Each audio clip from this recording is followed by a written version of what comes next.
Hey everyone, what's up? It's Ellie here. 17 years since Fallout 3, 15 years since New Vegas, 10 years since Fallout 4, Fallout Shelter, and 7 years since Fallout 76. It really didn't seem that long ago that I was reacting to Fallout 4's announcement and my dive into the Bethesdaverse on my channel truly began. Happy belated Fallout Day. Sure, we didn't get an announcement for Fallout 5, but there were still some highlights and announcements that I'd love to run through with you and talk about. Firstly, there is the radioactive elephant in the room, the anniversary editions. Fallout 4 Anniversary Edition and the Fallout New Vegas 15th Anniversary Bundle.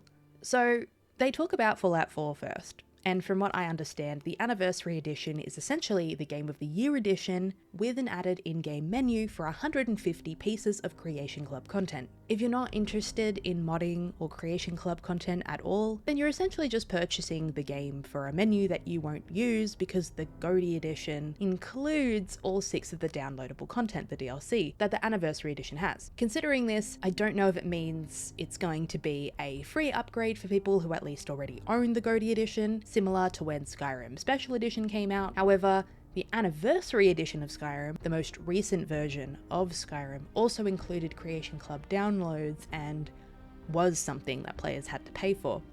At the very least, if you owned the Special Edition already, it was discounted.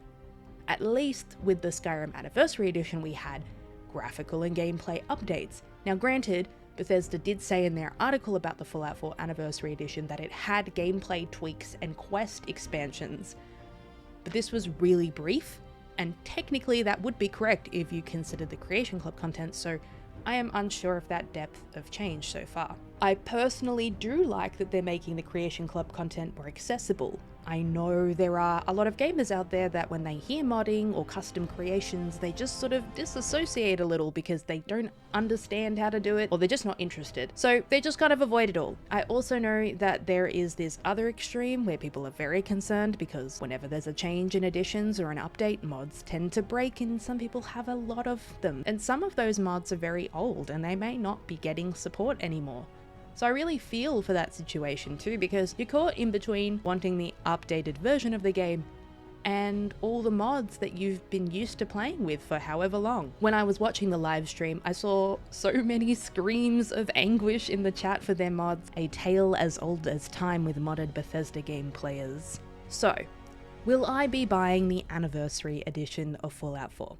Probably. Will I be rushing to buy it? Probably not. Unless there is a limited time offer for if you already own the game and all the DLC. Let's not forget that Fallout 4 is also coming to the Switch too, which is a great way to expand the player base that was previously not super reachable over in that portable gaming land. I think this will just add to that overall strategy of bringing new players into the fold. Now, Fallout New Vegas Anniversary Bundle. If you're gonna celebrate an anniversary, I think this is how it should be done. Now, hold on, in saying that, I still have some thoughts. Firstly, New Vegas is 15 years old. In 2012, when it was 2 years old, it received its Ultimate Edition, which had all of the DLC. So is this edition adding literally anything to the game? No. What this edition is essentially a reintroduction of the Ultimate Edition to present-day gamers. This game has flown under the radar with no updates or no new additions since 2012. And I think the only thing that we can really say influenced this decision to re-release the game is Season 2 of the Fallout TV show. I saw a lot of cash grab comments and I can completely understand that. If you already have the game, why buy it again? Well, obviously, we want the loot. Being the absolute loot gremlins Fallout fans are, myself included. I mean, this is what a pre-order release should look like, and that's what they tend not to look like anymore. Collectible statue, something tangible from the world, and a cool display box for the game, regardless of the fact there's probably only a code in there now. If they wanted to absolutely max out some cool points here, they should have engraved the code on the side of a platinum chip, similar to Starfield's game codes being engraved on a replica credit stick, but nonetheless, I think it was a cool buy. We all know Bethesda loves to dress their games up with a bow and sell them back to us at least 4 or 5 times.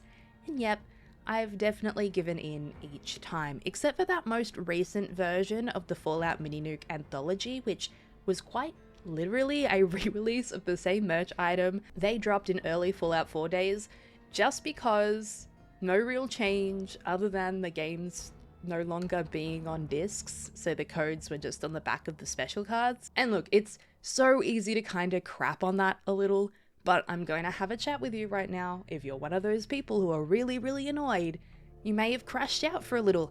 I get it. I understand, I really do. But please listen to me when I say no one is forcing you to purchase it again. You can put your wallet back, little Jimmy. You don't need to have another mini nuke to sit on the other side of your shelf. Who cares if Tommy has 3 or Jenny has 6? It's also not cool to throw any negativity at people who are spending the money and they're buying all the figures and they're having a great time. I get feeling fatigued. I'm a collector.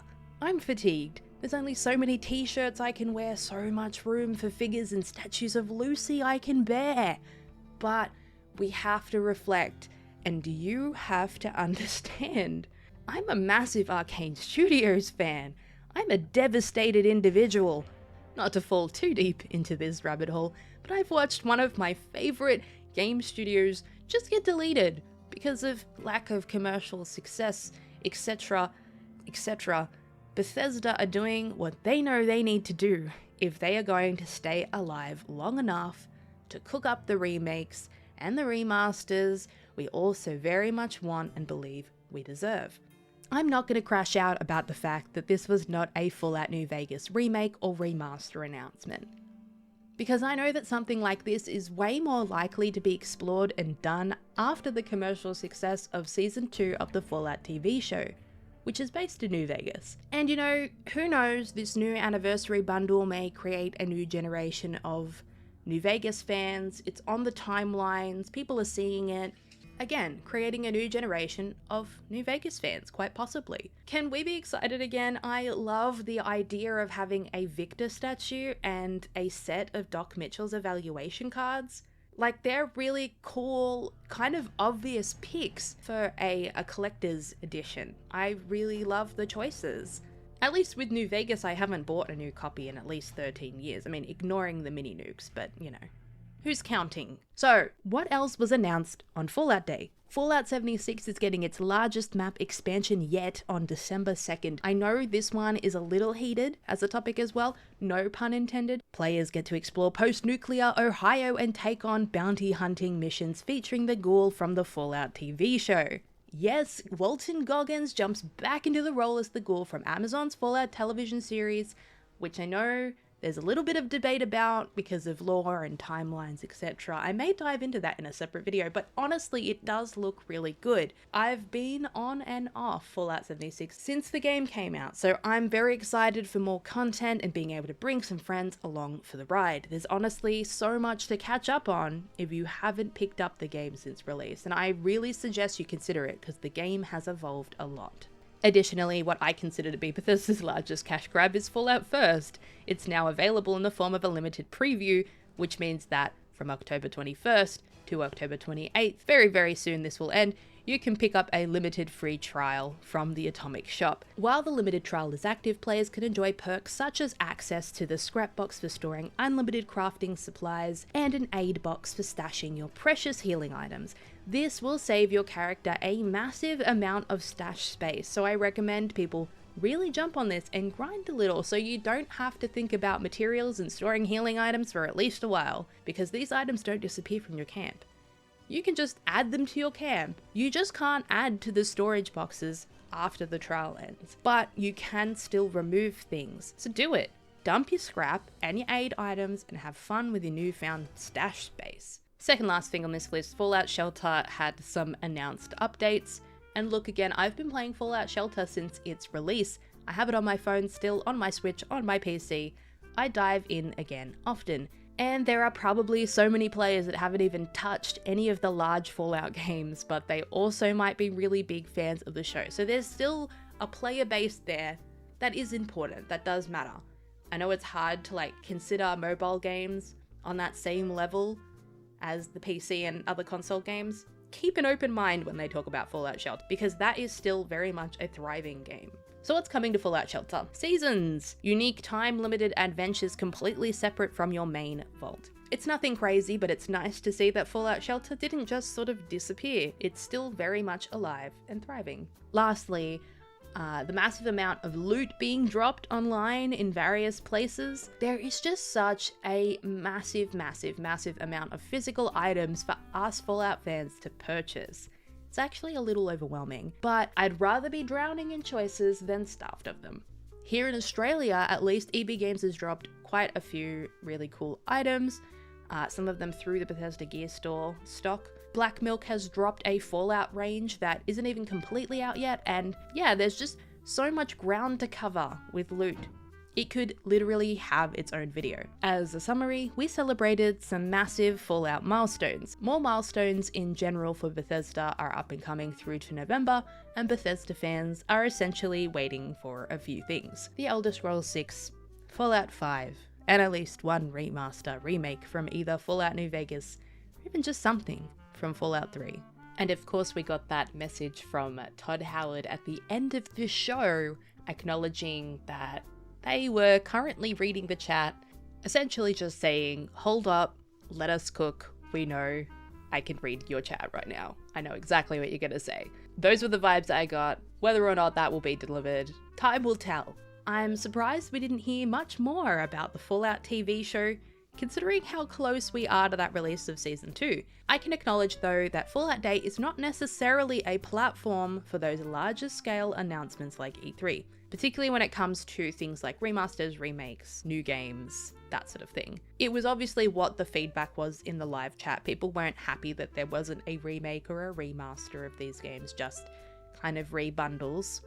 I think that's just what you're going to expect when you've got a largely concentrated audience of die-hard Fallout fans. The last thing I want to bring up is that there was a really cool pre-show that I really encourage you to watch, even if you've watched my video so you kind of know what the updates are and whatnot, and you've read everything. Watch the pre-show. It's actually really nice. A nice collection of Fallout fan created content, and I really encourage you to go back and at least just enjoy the vibes from that pre-show, because I really enjoyed it. It was quite cathartic for me. Anyway, thank you all so much for watching. I'll catch you in the next one. Bye!